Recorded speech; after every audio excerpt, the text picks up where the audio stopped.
Hello সবাইকে। আজকে আমরা সম্পাদ্য ৩ করব, যেখানে চতুর্ভুজের ৩ টি বাহু ও ২ টি কর্ণের দৈর্ঘ্য দেওয়া আছে, চতুর্ভুজটা আঁকতে হবে।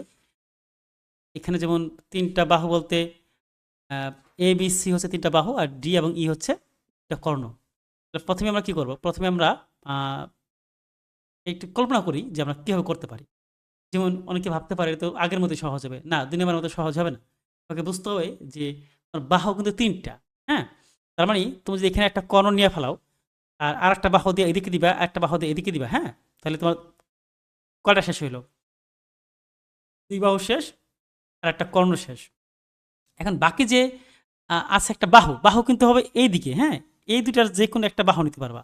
কিন্তু সমস্যা হচ্ছে তুমি তো বাহু আছে একটা। ধরো তুমি একটা বাহু যখন নিবা, ধরো এদিক থেকে এদিকে দিলা, একটা বাহু দিলা।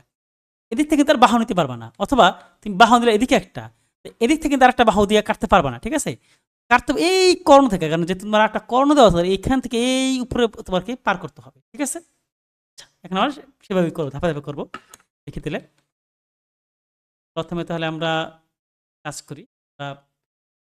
কার সমান এখানে নাম কি এটা? প্রথমে ফার্স্টে আমরা এর সমান আমরা নিয়ে নিই, কর্ণের সমান করে কাটি। লেখা অবশ্যই আমি শেষে লিখে দিব। কার সমান নিলাম এটা আমরা, এর সমান নিলাম। আমরা কি করলাম, যে কোনো রেখা আমাদের মনে করি এখানে বি ছিল, বি থেকে আমরা করছি, বি থেকে আমরা ওই এর সমান করে বিডি কাটছি। এখন আমরা কি করব, এই এ এবং বি এর সমান ব্যাসার্ধ নিয়ে এবং বির কেন্দ্র করে একটা বৃত্তচাপ, এদিকে একটা এ আঁকবো, ঠিক আছে? ওই আগের ২ নম্বরের মতো। ওই পাঠটুকু আগে শেষ করি আমরা। আমরা এখান থেকে ফার্স্টে বি এর সমান ব্যাসার্ধ নিলাম। এই ব্যাসার্ধটা নিলাম বি এর সমান, দেখাই দিই।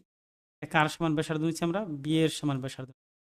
বি এর সমান ব্যাসার্ধ নিয়ে এখানে একটা বৃত্তচাপ আঁকলাম। এবার আমরা আবার কার সমান ব্যাসার্ধ নিব এবার। বি এর পরে কি আছে? ও আচ্ছা, ঠিক আছে। তাহলে এদিকে নিচ্ছি বি এর সমান, তাহলে আমরা এই পাশে নিই এ এর সমান। মানে একটা এদিকে একটা বি, মানে এ আর বি ২ টা তো, এই ২ টার যেকোনো একটা এদিকে নিবা, একটা এদিকে নিবা। তাহলে আমি এদিকে এবার বি নেই, যেহেতু আমি এখান থেকে এ নিয়ে ফেলাইছি। এখান থেকে ই, না, কি ব্যাপার? বি তো মানে এটা নিলাম নাকি? এই যে এখানটা আমরা সম্ভবত দেখি তো কোনটা নিছি। হ্যাঁ, এটা বি এর সমান নিছি। তো এটা যদি বি এর সমান নেই, হ্যাঁ? আমাদের এবার নিতে হবে এ এর সমান। তাহলে এ নেই, এ এর সমান নিলে এর সমান নেওয়ার পরে বসালাম, সার্চ করি।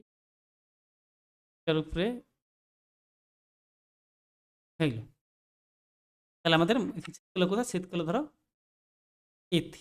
আমাদের এ এবং বি শেষ। এবার কিন্তু এদিক থেকে বি নিছি আর এদিক থেকে এটা কিন্তু এ নিছি, ঠিক আছে? এটা যে মনে থাকে। অথবা তুমি যেটা যেটা জানিবা তা লিখবা, বলবা, ঠিক আছে? এরপর আমাদের যেটা করতে হবে সেটা হচ্ছে আরেকটা বাহু নেই। আমরা যে সি এর সমান নিলাম, এর সমান ব্যাসার্ধ নিয়ে নিলাম, নিয়ে এবার এদিকে না এর কেন্দ্র করলাম, করার পরে আমরা একটা, ওকে।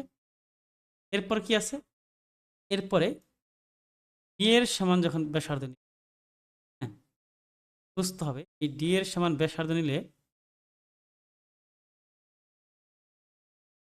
এর কেন্দ্র করবা কইরা এটা কিন্তু তোমার এই যে কাম সারছে তো হবে না, মানে এটা পাইতেছে না। তাহলে আমাদের এই বাহুটা আর বড় নিতে হবে, ঠিক আছে? আমাদের বাহুটা ছোট হয়ে গেছে, সরি কর্ণটা ছোট হয়ে গেছে, এই কর্ণটা আর বড় নিতে হবে। এখান থেকে আমরা কর্ণটা একটু বাড়াই দিই, যদি বাড়ায় এইটুকু পারতেছে না।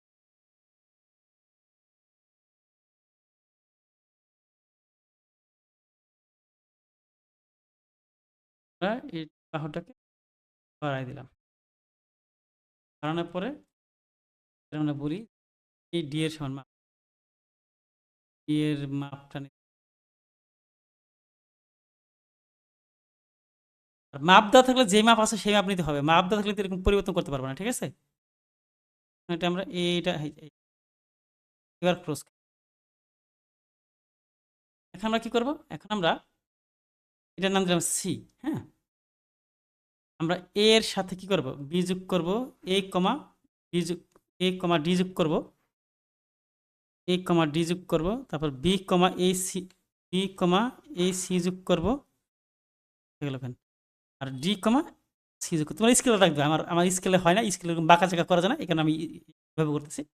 এখানে আবার এই যে খেয়াল করে এটা হচ্ছে, এটা নিচে আমি কার সমান, এটা নিচে বি এর সমান, সুলাতের বি, এটা নিচে এ এর সমান, আর এইটা কিন্তু হচ্ছে সি এর সমান। এটা কিন্তু ডি না, কিন্তু ডি কিন্তু হচ্ছে এই থেকে সি পর্যন্ত, তাই না?